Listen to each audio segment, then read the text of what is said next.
Hi friends, ఈరోజు నేను గట్టు పొంగలి విత్ పల్లీ చట్నీ చేయబోతున్నాను.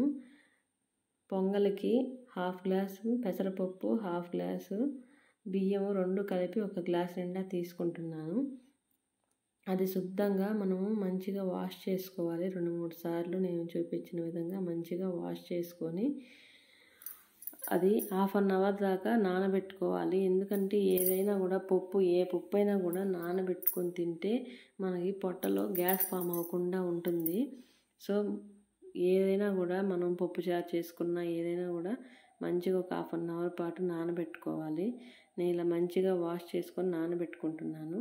తర్వాత మనము కుక్కర్లో చేస్తున్నాను. కుక్కర్లో ఆయిల్ వేసుకొని అందులో జీలకర్ర, 1 టీ స్పూన్ జీలకర్ర వేసుకుంటున్నాను. 1 ఇంచ్ అల్లం వేసుకుంటున్నాను మంచిగా దంచుకొని. 2 పచ్చిమిర్చి ఇట్లా చూపించిన విధంగా సన్నగా కట్ చేసి వేసుకున్నాను. తర్వాత 2 రెమ్మల కరివేపాకు, 1 టీ స్పూను మిరియాలు మంచిగా దంచుకొని వేసేసుకున్నాను. అవన్నీ కూడా మంచిగా ఫ్రై అయ్యేంత వరకు వేపేసుకొని మనం ఆల్రెడీ నానబెట్టుకున్నాం కదా, 1/2 అవర్ నానబెట్టేశాను నేను. ఆ నానబెట్టిన బియ్యాన్ని ఎత్తేసి ఈ పోపులో వేసేసుకొని కొంచెంసేపు అట్లా ఒక 1 మినిట్ మంచిగా వేయించేసుకుంటే ఆ పచ్చి వాసన అంతా పోతుందండి, బాగుంటుంది. సో అవంతా మంచిగా మిక్స్ చేసేసుకొని నేను 1 గ్లాస్ తీసుకున్నాను కదా బియ్యము పప్పు 2 కలిపి, దానికి 3 గ్లాసులు వాటర్ పోసుకుంటేనే మనకి పప్పు పొంగల్ అనేది మంచిగా జ్యూసీగా వస్తుంది. సో నేను 3 గ్లాసుల వాటర్ పోసుకుంటున్నాను. మీరు కూడా ఇలా ట్రై చేయండి ఒకసారి. 3-4 గ్లాస్ పోసినా కూడా బాగుంటుంది. నేను 3 పోసుకుంటున్నాను. సరే 3 పోసేసుకొని మంచిగా కలుపుకోవాలి. అందులో పసుపు ఒక సగం టీ స్పూన్ వేసేసుకుంటున్నాను నేను. 1 టీ స్పూన్ అంతా ఉప్పు కూడా వేసేసుకొని మంచిగా కలుపుకోవాలి. అప్పుడే మనకి పప్పు పొంగలంతా మంచిగా పడుతుందన్నమాట. అట్లానే విజిల్ పెట్టేయకూడదు. బాగా కలుపుకొని మనం ఇప్పుడే ఉప్పు కానీ కారం కానీ ఏదన్నా అడ్జస్ట్ చేసుకోవాలంటే ఇప్పుడే వేసుకోవాలి. మళ్ళీ కుక్కర్ విజిల్ పెట్టిన తర్వాత ఉడికిన తర్వాత ఏమంతా మళ్ళీ టేస్ట్ అనిపించదు. ఇప్పుడే మంచిగా వేసేసుకొని నేను ఉప్పు చూసుకుంటున్నాను. ఉప్పు కొంచెం తగ్గింది, సో కొంచెం యాడ్ చేసుకుంటున్నాను. అదంతా కూడా వేసేసి మంచిగా మిక్స్ చేసుకొని నేను విజిల్ పెట్టేసుకుంటున్నాను.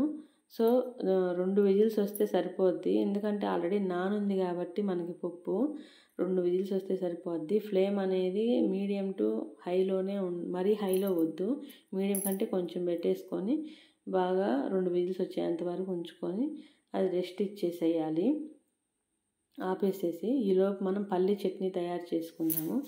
దానికోసము బాండీ పెట్టేసుకొని అందులో కొంచెం ఆయిల్ వేసుకొని మనం పల్లీలు వేసుకుంటున్నాను. 1 గుప్పెడు వేసుకుంటున్నాను. నేను మా వారే ఉన్నాం కాబట్టి మాకు అది సరిపోతుంది. సో వేసుకొని మంచిగా ఫ్రై చేసుకోవాలి. తర్వాత అందులో ఒక 5-6 పచ్చిమిర్చి వేసుకుంటున్నాను నేను, సరిపడా వేసుకుంటున్నాను. మీరు ఇంకా హై స్పైసీ తినే పని అయితే ఇంక 2 యాడ్ చేసుకోండి. అవి కూడా మంచిగా వేపేసుకోవాలి. నేను ఈ తినే శనగపప్పు అంటారు కదా, అవి కూడా కొంచెం యాడ్ చేస్తున్నాను. బాగుంటుంది చట్నీ ఫ్లేవర్ అనేది. అవన్నీ బాగా వేపేసుకొని కొంచెం చల్లారిన తర్వాత మిక్సీ గిన్నె తీసేసుకొని అందులో యాడ్ చేసుకొని నేను తెల్లగడ్డ పాయలు అంటారు కదా, అవి ఒలుసుకొని ఒక 5-6 వేసుకుంటున్నాను. బాగుంటుంది తెల్లగడ్డ ఫ్లేవర్ అనేది. ఆనియన్ వేయట్లేదు, తెల్లగడ్డ వేసేసుకొని అందులో రుచికి సరిపడా సాల్ట్ వేసుకుంటున్నాను. అవన్నీ కూడా మంచిగా మిక్సీ పట్టేసుకొని మధ్యలో వాటర్ కొంచెం యాడ్ చేసుకొని మిక్సీ వేసుకుంటే బాగుంటుంది మనకి చట్నీ అనేది. ఇలా నేను చూపించిన విధంగా కొంచెం జారుగా మిక్సీ కొట్టేసుకొని పక్కన పెట్టుకోవాలి. పప్పు పొంగల్లోకి గట్టిగా ఉంటే అంత బాగోదు, ఇలా జారుగా ఉంటేనే బాగుంటుంది మనం తినేటప్పుడు. ఈలోపు మన కుక్కర్ యొక్క ప్రెజర్ అంతా పోయి ఉంటుంది. సో అది ఓపెన్ చేసేసుకొని దాన్ని కూడా ఒకసారి మొత్తం కలిపేసుకొని ఇంకా సర్వ్ చేసుకోవడమే. చూడండి ఎంత మంచిగా ఉడికిపోయిందో. అంతా కలిపేసుకొని ఒకసారి మనం తీసేసుకోవడమే ప్లేట్లోకి. సో ఇట్లా ఎంత బాగుందో చూడండి, జ్యూసీగా ఎమ్మీగా. ఒకసారి ఇలా ట్రై చేయండి. వీక్కి ఒక్కసారైనా మీరు తినాలనిపిస్తుంది మీకు. ఇట్లా ట్రై చేయండి నేను చెప్పిన కొలతలతో. ఒకసారి ట్రై చేయండి ఫ్రెండ్స్, బాగుంటుంది. టేస్ట్ కూడా సూపర్గా ఉంటుంది. ఎప్పుడైనా చల్లగా వాతావరణం ఉందన్నప్పుడు మార్నింగ్ బ్రేక్ఫాస్ట్, ఈవినింగ్ స్నాక్స్కి కానీ బాగుంటుందండి. పిల్లలకి స్కూల్ నుంచి రాగానే ఇలా చేసి పెట్టినా కూడా వేడివేడిగా తినేస్తారు. సో ఎంత ఎమ్మీగా ఉందో చూడండి, జ్యూసీగా. ఇంక రండి టేస్ట్ చూసేద్దాం. సూపర్గా ఉంటుంది అసలు. కాలిపోతుంది, పట్టుకోవాలంటేనే భయం వేస్తుంది అసలు. సో తీసుకొని చూస్తున్నానండి. రెండు ఇలా కలిపేసుకొని టేస్ట్ చేస్తే ఉంటుంది, సూపర్గా ఉంటుంది. ఇలా ట్రై చేయండి please friends. Subscribe. Bye bye.